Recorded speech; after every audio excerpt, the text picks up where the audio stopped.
So now I will show you how to do a factory network unlock. In my opinion, this is the most valuable way to unlock your phone, and once you have an unlocked phone, you will be able to resell it at a higher price, and your phone will be compatible worldwide with all carriers. The first thing we have to do is to disable Find My iPhone, so simply go to Settings, scroll down where it says iCloud, and scroll all the way down where it says Find My iPhone. Make sure it is completely off, so you can turn it back on once your iPhone has been unlocked successfully. Alright, so then we have to get the IMEI number. Simply open your dial pad and type *#06#. So as you will see, your 15-digit IMEI number will appear. You can also find this number on the back part of the box of your phone or also in the SIM card tray. Alright, so this is by far the most important part of the whole unlocking process. Now keep this number somewhere close as we will need it in a few seconds to unlock this phone. Alright, so now we're gonna use the computer. iTunes saying congratulations, your iPhone has been unlocked.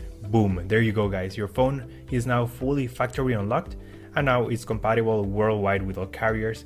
You should get a full signal on your new carrier. And that's it guys, that's how we unlock an iPhone 7. That's all for today guys. If you have any questions, just leave me a comment and I'll try to help you as soon as I can. By the way guys, we're also giving away a free iPhone 7, completely sealed, brand new phone. You can find the instructions on how to enter the giveaway in the next video. Thanks for watching guys, take care. The usual question we get on Twitter is if X phone is better than the other. So if we handpick some of the best offerings in the head-to-head battle, you're kind of looking at them. I'm Jaime Rivera with Pocket Now, here with iPhone 7 Plus versus Galaxy S7 Edge, brought to you by dbrand. Pocket Now's iPhone 7 coverage is brought to you by dbrand. To buy the best fitting skin for your phone or tablet, visit dbrand.com.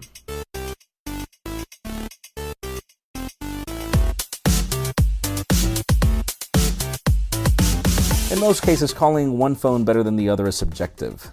Some products say that they do more than the other in paper, but not all features matter to all users, so don't let that be the reason for you to buy a product. The case of the iPhone 7 Plus and Galaxy S7 Edge is interesting though, as both products are designed to compete against each other directly, but approach the market in a very different way. Both devices are designed to be the larger and more in-charger phablet of a flagship lineup. Both have certain features that better those of the smaller sibling, and yeah, you can bet that both are the most expensive cream of the crop they represent. The differences in approach start with hardware. The iPhone 7 Plus is literally taller, wider, and thicker than the Galaxy S7 Edge. But you'd ask yourself what for if both devices have the same screen size.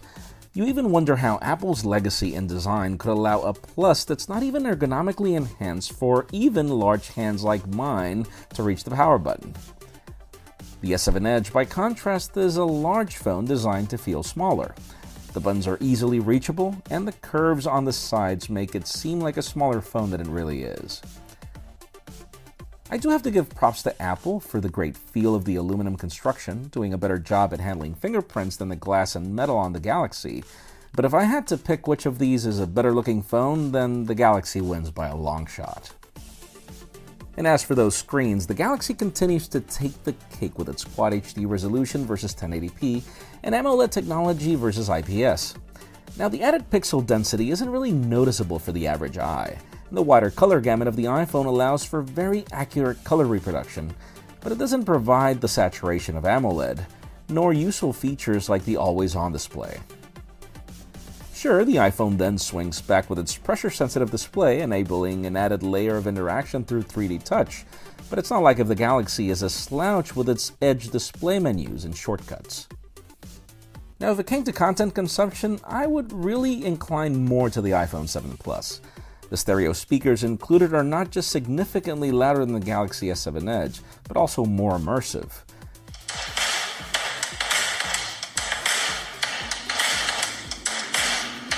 With the Galaxy, you actually have to learn how to hold it and not muffle the speaker.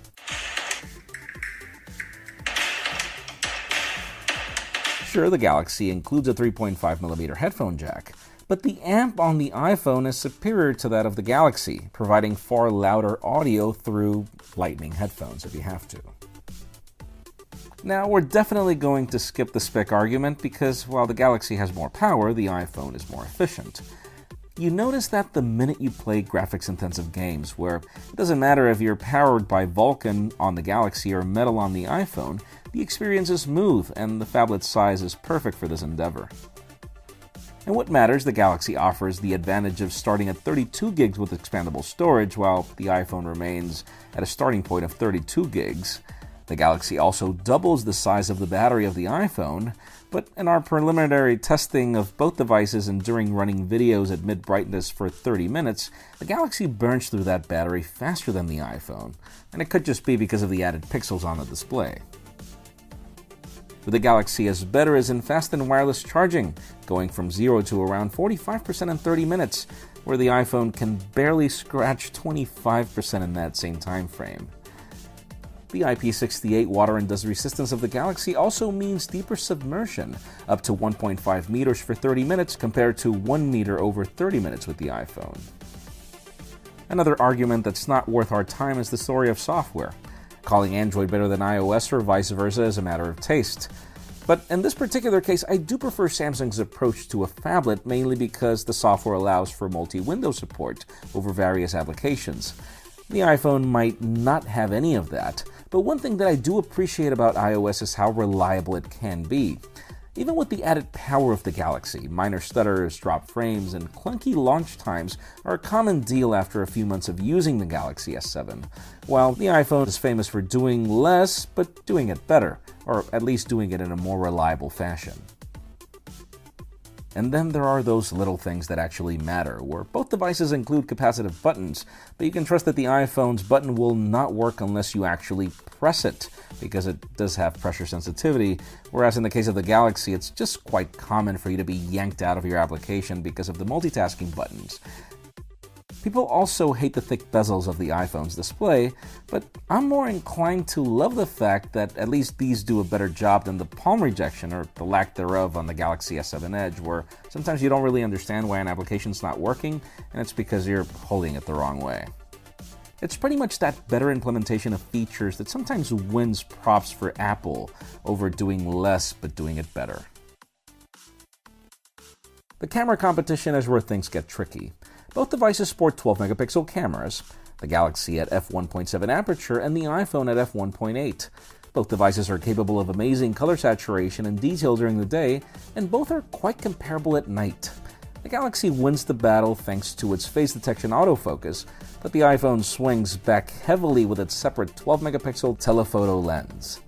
That 2x optical zoom does come in handy in many situations, and even if both devices have digital zoom capabilities, the iPhone comes on top because of the added zoom of the telephoto lens. In the selfie department, the iPhone is capable of more detail thanks to its 7-megapixel shooter compared to 5, but you don't need a selfie stick with the Galaxy thanks to the wide-angle lens and the wider aperture at f1.7 compared to f2.2, where the iPhone continues to use the most atrocious and dated field of view in smartphone history. Stabilization in video is top-notch on both devices, but optical zoom on the iPhone gives the experience of an added kick when compared to the Galaxy. So at the end of the day, finding a winner is actually a matter of taste. In paper and in many added tricks, the Galaxy would win this one without putting much of a fight. But as we began this video, doing more is not code for doing better. If you value looks, ergonomics, expandability, and the bevy of features, your money should be placed on the Galaxy S7 Edge, hands down. Now, if you want a phablet you can rely on for other things that actually matter, like the camera features, the added endurance, and the consistency in the experience of software, then the iPhone 7 Plus is the way to go. Regardless, you're buying into two of the best phones that 2016 has to offer. Pocket Now's iPhone coverage is brought to you by Dbrand. Check out dbrand.com to customize your iPhone with a real-time preview. Dbrand skins are designed to add grip, texture, and kill those jet black iPhone fingerprints. They ship worldwide, and iPhone skins start at just under $10.